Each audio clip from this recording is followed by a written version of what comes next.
میں فرمان ہوتا ہے اللہ تعالیٰ کا کہ اے ایمان والو آپ اپنی آوازیں جو ہیں وہ پست رکھو.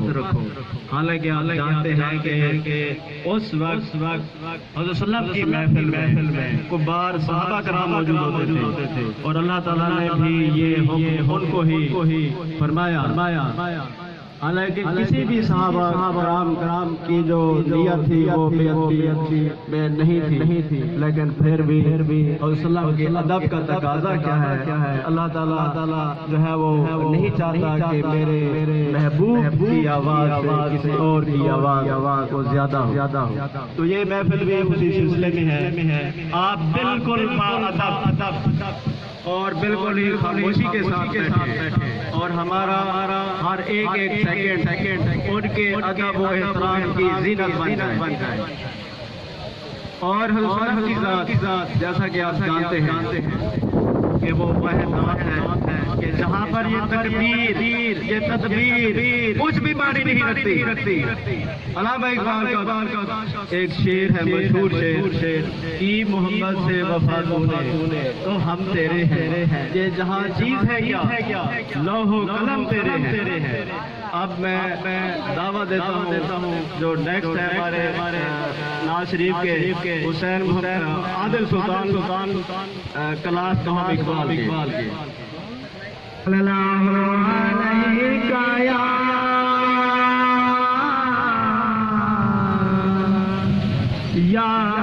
رسول اللہ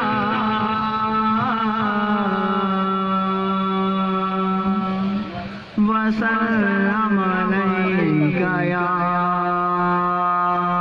حبیب اللہ. پتھر کو یوں تراشا نگینا بنا دیا، صحرا کو مسکرا کر مدینہ بنا دیا. پتھر کو یوں تراشا نگینا بنا دیا، صحرا کو مسکرا کے مدینہ بنا دیا. دونوں جہاں کے بھولا کی رسم چھوڑ کر رب نے میرے نبی کا پسینہ بنا دیا. پر یہ صلی اللہ علیہ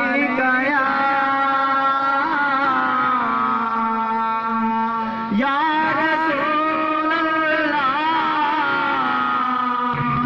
وسلم علیکہ یا حبیب اللہ. صلو علیکہ یا رسول اللہ وسلم علیکہ یا حبیب اللہ.